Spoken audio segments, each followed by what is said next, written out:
What's up, metal and heavy music fans? These are the metal albums you said that you are most excited to hear in October.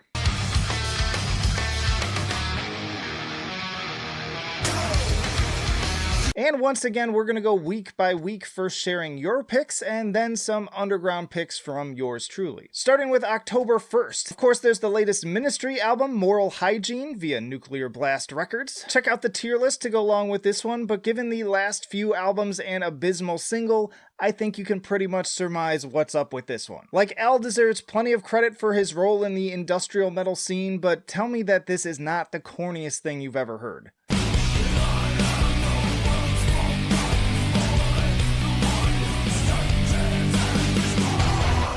Then there's Full of Hell with Garden of Burning Apparitions via Prosthetic Records. Some real grinders, truly demented vocals, and yes, more avant-garde blasts of saxophone, and at just 21 minutes, it's hard not to recommend. Overall, I'd say it's better than Weeping Choir, but still can't come close to the perfection that was Trumpeting Ecstasy.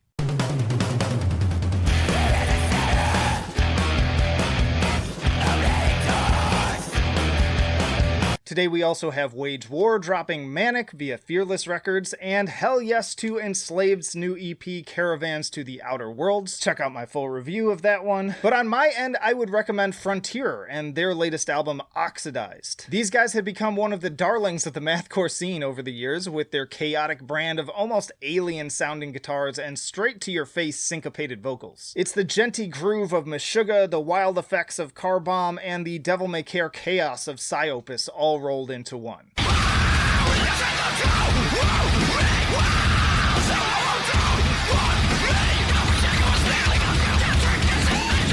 And then there's also Xenosis with Paralleed Existence. This is super techie, progressive death metal out of Connecticut that I describe as a mix of Living Sacrifice, Meshuggah, and Exocrine. They already impressed me with the previous two efforts, and this one continues to take it up a notch.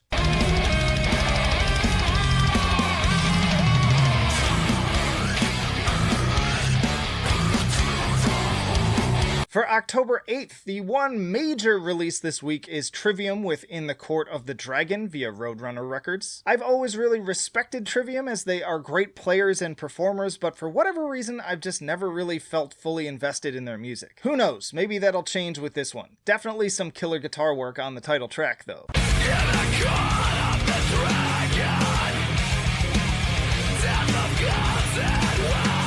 And then there's Creeping Death with the Edge of Existence EP via eOne. As far as modern bands nailing that old school death metal sound, you can't really go wrong with Creeping Death. If you've heard them before, you already know exactly what to expect.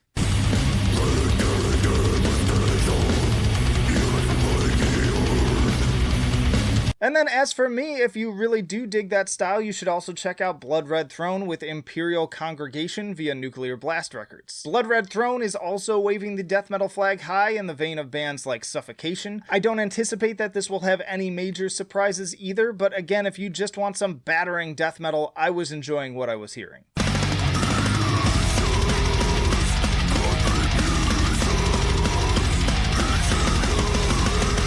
October 15th, I had a lot of requests to mention Vildhjarta with Masstaden under Vatten via Century Media Records. This is the deathcore band responsible for the Thal sound and many resulting memes that was a sort of natural detuned evolution of Gent. This is also their first album in 10 years. Super heavy, super groovy, and with lots of great atmosphere. I'm interested to see if this one will be worth adding to the best deathcore of the year or another generic letdown.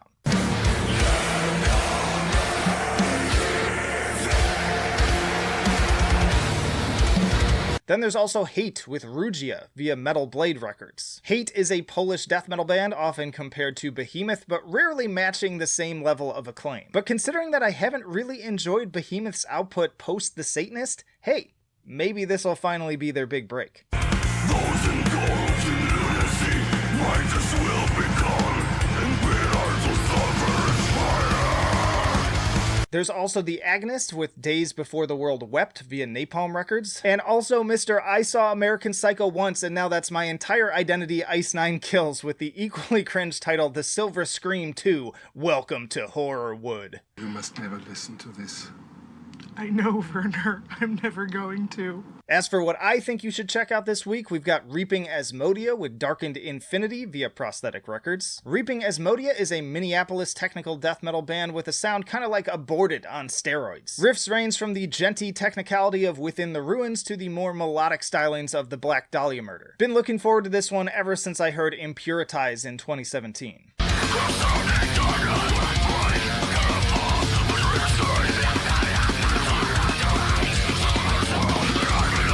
And then there's Deviant Process with Nurture. Deviant Process is also a technical death metal band, but with their sound a little bit more on the progressive and sometimes even avant-garde side. Think bands like Goreguts and Artificial Brain. I really enjoyed their last album, and this one is gearing up to be even better.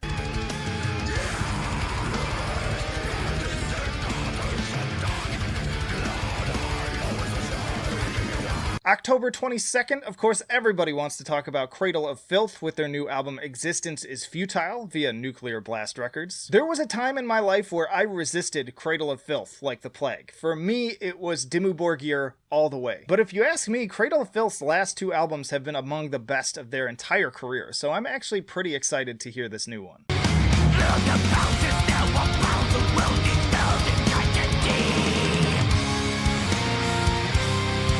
And then, of course, also we have Dream Theater, with A View from the Top of the World via Inside Out. Oh, Dream Theater, one of the few classic progressive metal bands that even after decades I've never really been able to get into. I highly respect the instrumentation, but the vocals in particular have just never really been my bag. This sort of thing ain't my bag, baby. Still, I'm always willing to give something new a go, and I did enjoy the recent features from members on both Torrential Downpour and Evergrey.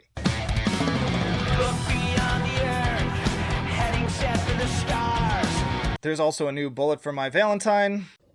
Whoopee. Hooray. All right. But I think clearly what I'm most hyped about this week, and definitely people in my fan base, is finally getting to hear the new album from Every Time I Die, Radical, via Epitaph. Every Time I Die has been one of my favorite bands ever since I picked up Hot Damn in high school. They've never dropped an album I didn't like, and I am so ready for more southern fried guitar riffs and hilariously sardonic lyrics.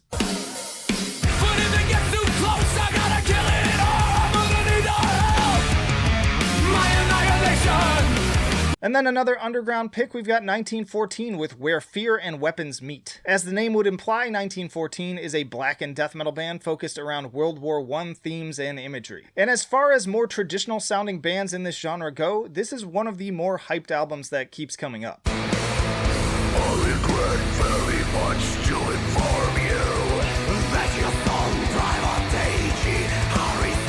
October 29th, y'all are looking forward to hearing Whitechapel with their new album Kin via Metal Blade Records. Like many of my generation, I was around when Whitechapel were among the first bands popularizing deathcore as a genre. Which was the style at the time. God, I just sound like a crotchety old man when I say that. Unfortunately, their later output has been spotty at best, and I was among the few who didn't really care for The Valley, so we'll have to see if this one ends up gripping me more. What is the purpose of living a lie? Should this reveal to succumb to the eyes? But arguably more importantly, we have Mastodon with their new record Hushed and Grim via Reprise Records. Who doesn't want a new Mastodon record? Now I am feeling a little nervous since Emperor of Sand ended up being among my least favorite albums from the band, but given the quality and intensity of Pushing the Tides, I'm willing to withhold my expectations until I hear the whole thing. This honestly almost sounds like something off of Blood Mountain.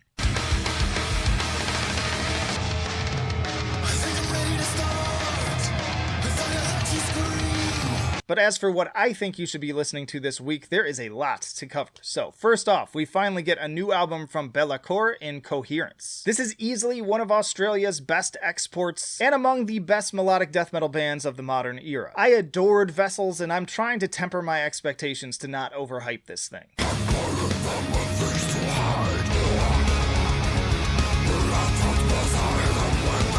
Then there's also Archspire with Bleed the Future via Season of Mist. And yes, it's pronounced Archspire, not Archspire. This is Spencer from Archspire. This is Dean from Archspire. This is Jared from Archspire. This is Toby from Archspire. These guys are one of the most promising young tech death bands out there right now. I know that the response is a little divided on Ollie's rapid-fire machine gun vocal style. Stop it! Get out of here! Get. But that's part of what makes them one of the more interesting and memorable bands in the genre right now.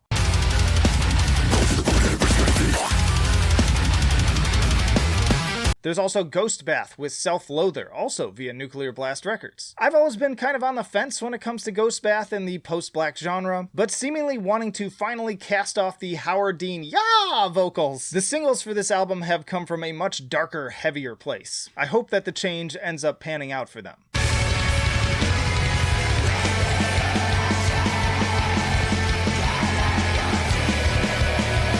And then there's Sunless with Ilum via Willowtip. Ilum? Yillum? Lem? Another dissonant technical death metal trio I'd recommend to fans of Goreguts, Ulcerate, and Artificial Brain. This is an unrelenting assault on the senses in the form of bludgeoning blast beats and contorted guitars sure to leave you broken both physically and mentally.